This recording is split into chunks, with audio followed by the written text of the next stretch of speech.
Today we have the CEO of the Committee for Adelaide and former star of Adelaide United Soccer Club, Bruce Djite. How you doing, Bruce? I'm good, thanks, mate. That's good. Thanks very much. Excited. As you should be. How's that feeling? Much smarter than me that have created these vehicles, I'll tell you what. Yeah. But it is a phenomenal drive. I've driven some nice cars in my time. This is right up there. Like, it's really good. Yeah. And it's silent. Yeah. And you'll feel as we go around the corner, it stays super flat. I've really got an urge to drive quickly. Well, I actually heard that you're a bit of a speed demon in your day. Were you the quickest player at Adelaide United? I wasn't the quickest, no. One off? I was quick once upon a time in my younger years, and then I slowed down as I got a bit older. As we all do. There's some really quick players there now. All right. Now, Bruce. I've heard about this. You've heard about this? I've heard. You've seen a couple of the videos. I've seen. But I tell you what, you can see all the videos you like. Nothing beats the real thing. So when you're ready, Bruce Djite, just foot to the floor. You can floor it and do a 0 to 100.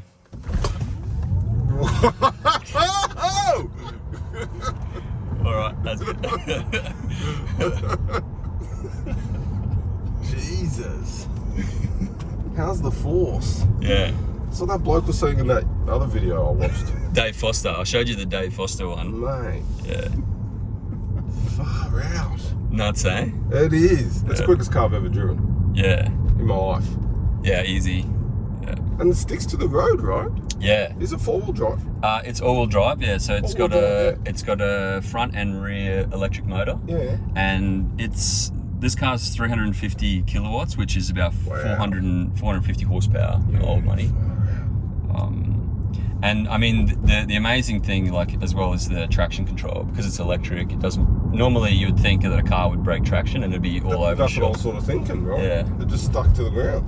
Yeah. Which is good, because it gets that power straight into the wheels, right? Wheels Exactly. onto the ground. Yeah. And I like how, like, when you take your foot off the accelerator, it literally slows you down. yeah. Yeah. To a standstill. Yeah. Whoa! Gosh. It's like owning your own roller coaster. It's so good. Yeah. They have to have all those safety features. So Yeah. people just be going nuts. Yeah. It's just the instant speed. Yeah. It's just put the pedal down, it goes. What kind of stuff do you do with the Committee for Adelaide? What does that For involve? Adelaide is all about informing and influencing policy. So producing policy papers with recommendations to government. We've got a very unique member base, so it's fully membership funded. We've got some very big organisations that are members. We've got some very small charities that are members. Sort of a non-transactional membership, if you like. So you become a member, or the organisation becomes a member of the Committee for Adelaide, because they want to have a say in the future of South Australia, right? And in order to do that, you need to have a seat at the table. But it's non-transactional in the sense that we're not getting a member come on board that, you know, is in a particular industry and wants a particular tax break, because that's going to directly benefit their bottom line, or anything like that. So it's more in the public interest. It's more in the, very much so.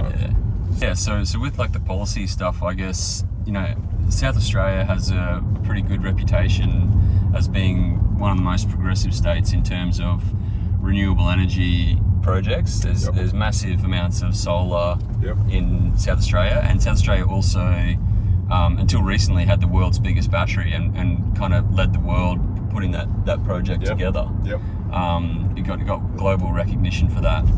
And I know, over the last 12 months, there's been a lot of times where and we talked about this earlier, where the the electricity price has dropped below zero because there's so much energy being generated in South Australia, and they're dumping it into the eastern states. That's right. So South Australia has a amazing opportunity to be able to undercut coal and gas power plants on the east coast. We're in a very unique situation here where we've got a lot of sun, and I think we've got the most wind, right, off the Great Australian Bight, right? Yeah. So in terms of solar and wind energy, we're really, got a competitive advantage.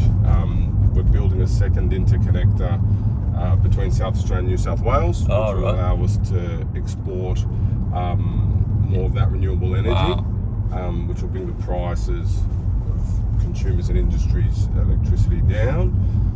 And I think we've got a legitimate opportunity to do two things. I think one, not enough people know how good South Australia is in that renewable space. We could do better at marketing the state in that renewable energy capital of Australia, if you like. Yeah. Because that attracts talent, Yeah. Organisations and people are interested in working in a place that isn't damaging the climate, right? And I think there's one competitive advantage that we should be spruiking a lot more than what we do. And secondly, I think we've got a legitimate opportunity to not only create more solar, more wind, store it with batteries, etc., but then export that energy out. Yeah. I'm one that thinks everything should be electrified. Whatever you can electrify, do so. That's the cheapest way. And then things that you can't electrify efficiently, if you like, then you look at hydrogen. Yeah, big opportunity for South Australia is in the electric vehicle space. You've got this so much renewable energy. You couple that with a large uptake of EVs, and you obviously get the emission drop from that, but you also get much cleaner air in our cities. So, that's right. At the moment, our cities are full of diesel and petrol cars. Diesel particulate is really nasty stuff, and we're all breathing it in. Our kids are breathing it in every day. It causes a lot of health problems, and also the quiet thing as well with EVs. And I think now, the way technology is now, and just how rapidly it's advancing, there's no option, right? By 2030, I think if you've got a combustion engine vehicle by then, no one's really going to want to buy it in 2031 or 2032. So the value of combustion engine vehicles towards the end of this decade are just going to plummet. Yeah. Exactly. And electric vehicles are going to be the way. And I don't think people understand just how much of a significant change that is. Air will be cleaner. The environment will be greener. The noise will be... I think that's going to be the biggest difference. Yeah, noise will be a massive difference. There will be no noise in the city. Yeah. Whereas at the moment, you've got the bus rumbling when it takes off, you've got cars everywhere. I think just having that, won't be silent, but just having that noise reduction is actually going to be a bit weird. Yeah. I took someone yesterday afternoon, and we were driving not far from here, and he commented that he could hear the birds outside the car as we were driving. Like it's amazing. So different. It'll be a different world. Yeah. But I think we could accelerate that because at the moment have a legitimate risk of being a laggard in this space. I'm talking about the country in general, and that increases the risk of us being a dumping ground for old combustion engine vehicles, limited technology, etc., etc. I think EVs should become the rational consumer choice, but to do that, you need to implement different policies. I think more ambitious policies to get the uptake of EVs accelerated, if you like. We think it's accelerated, but in reality, we're just catching up with the rest of the world. Are you keen to try some autonomous driving? I'm not keen, but I'll give it a crack. There you go, now let go. Now, it's picking up it's picked up that witch's hut, it's picked up these lines, it's picked up the trucks, and anytime you want to take it out, you can turn the steering wheel and it'll go back into manual, or you can hit the brake, or you can bump up the paddle. So anytime you want to take over, you can do that pretty easily. There you go. Okay, gotcha. It's good to practice that. Yeah, okay. There you go. And can I do this? I know we're on a freeway now, but could I do this in suburbia? Yeah, you can. So Really? yeah. So this is autopilot. So this will allow you to drive on freeways and on main roads through the city and whatnot. But Tesla's actually testing their full self-driving package now around the world. Any And tests in Australia? there are testers in Okay, Australia, cool. yeah. So they're actual Tesla owners that have been like recruited to do this Yeah, testing. right. And what they do is they're actually doing point-to-point full self-driving through cities. So stopping at stoplights, left and right turns, through traffic, roundabouts. So you can see all the witches' hats it's picking Yeah. up here. It's everything up. Yeah, that's all Pick up through. birds? Actually, funnily enough, there's video footage on YouTube. So it has collision avoidance where it will pick up wildlife like deer. But there's one video of it. Some ducks are coming out onto the road, and the cameras pick it up, and you hear the beep, and then it actually avoids a collision. So the car Really? takes over and avoided these ducks. So That's technically, yes. It's unbelievable. Yeah. The technology is just mind blowing. Yeah. And I think this is what people are missing in all this, is that the technology is just so much better in these electric vehicles. Yeah. And people say, yeah, but I like the sound of my engine and I'm pretty sure your speakers can give you the same sound. Like, technology is that good, you won't be able to tell that, like, the steering wheel probably shakes and stuff as well. I've had petrol head coal miners in this car who have commented how nice it is not to have the sound. Yeah, right. So Okay. once you experience it, so I was just asking you that just a slight touch, and then you And what's go that mean? again. Like So I'm awake.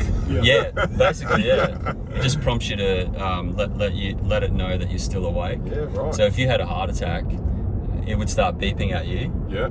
and then after a while, if you didn't respond, it would slow down and put the hazard lights on, Really? hold the lane, and then it would find a place to pull over to the side. Wow. Yeah. It's actually unbelievable. And I think, humans always think they're, like it's just human nature to think like, I'm in control. Like, Yeah. It's the same like, I didn't think it would ever happen to me type mentality. But in reality, autonomous driving is better than the human alternative. Yeah. Do you know what I mean? Much better. Just robots do things better than humans, so don't make mistakes. Yeah, exactly. And I mean, this car's got 360-degree vision and it doesn't blink.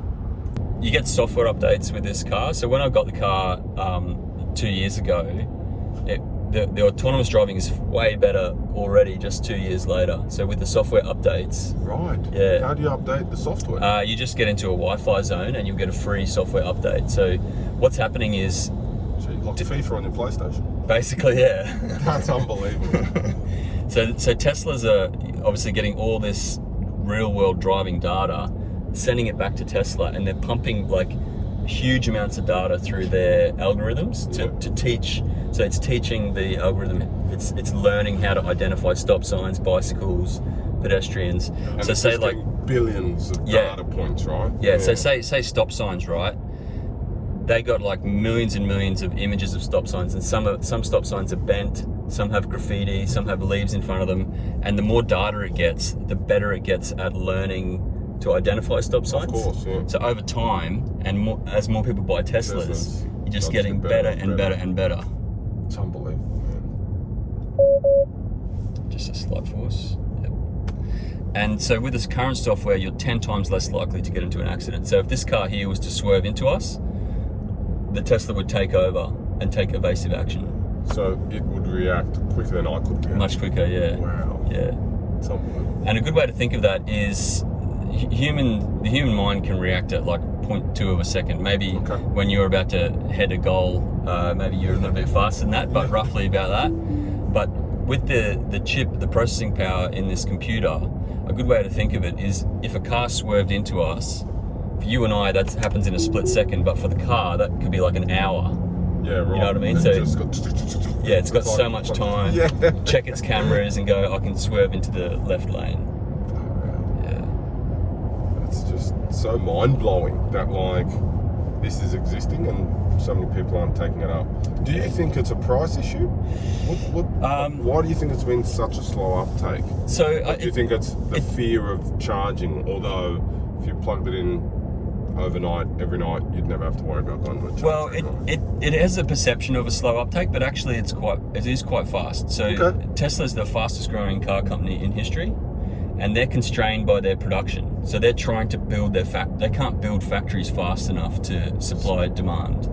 Yeah, right. to keep up with demand. Yeah, Yeah, okay. and it is a price issue, but the same with all new technology. It starts out expensive and slowly it becomes cheaper. So the early Teslas cost a couple $100,000, Right. then 150, then 100. The base model of this is 60 grand. Yeah. And in a few years, we might see a $25,000 Tesla that does 1 million kilometers and has all of this technology as well. So it's coming. My next car's going to be an electric vehicle, I can tell you that. Yeah. Right now. So you got really highly skilled, highly paying jobs, like an industry of highly skilled, high paying jobs, which is better for the economy. Mm-hmm. It's not someone just slapping a window in a V8 Holden anymore. High skills. It's modern manufacturing Yeah. now, right? We want to manufacture our as much as we can locally. Well, this is a perfect opportunity. Electric vehicles provides that opportunity. Exactly. Right? And South Australia has a history of automotive manufacturing, and so those skills are here. Skills are here. Yeah. 100% they're here. But they're not being harnessed because That's right. there's not enough uptake of EVs to actually have a domestic industry Exactly. of manufacturing these vehicles. Yeah. So I think there's another economic opportunity there. And then you're manufacturing EVs. Well, are we creating the batteries? Are we recycling the batteries? Like, there's so many opportunities that come from Yeah. people taking up electric vehicles. Even in like lithium and nickel mining, right? That's right. So the Copper. batteries, yeah. Tesla batteries, they've got a factory in California, one in Shanghai. They're building they've just about finished one in Berlin, and they're building another one in Texas, right? 70% of the lithium in all Tesla batteries comes from Australia, and 40% of the nickel comes from Australia. So we're already supplying all these right. minerals for these batteries. Why don't we make batteries here? No, because we don't have the industry for it. Yeah. So we dig it out of the ground. We do the easy stuff. Yeah, We dig it out of the ground. We put it on a boat. We send it away. sell rocks basically. That's whereas we could have the mining and the production and the recycling. You could have a whole ecosystem of circular economy here around electric vehicles. Yeah, absolutely. It's jobs. That's positive economic impact. It's positive climate impact. I don't know why they don't do it. It's a no-brainer, really. It unlocks a lot of value, Yeah. right? Because the chips, even the chips that are required to go into these vehicles, that there's a shortage of these semiconductors and all this sort of stuff. Yeah, We could be doing that here. yeah, yeah. I'm hot. Are you warm? Yeah, A little bit. Thank you, Tesla. There you go. Perfect example. Just so good. Oh, Bruce Djite, thanks for having me. thanks very much for coming for driving this electric car today. Mate, it was perfect. Yeah, Really enjoyable. fantastic. And a good chat. Yeah, Thanks, mate. totally. Cheers.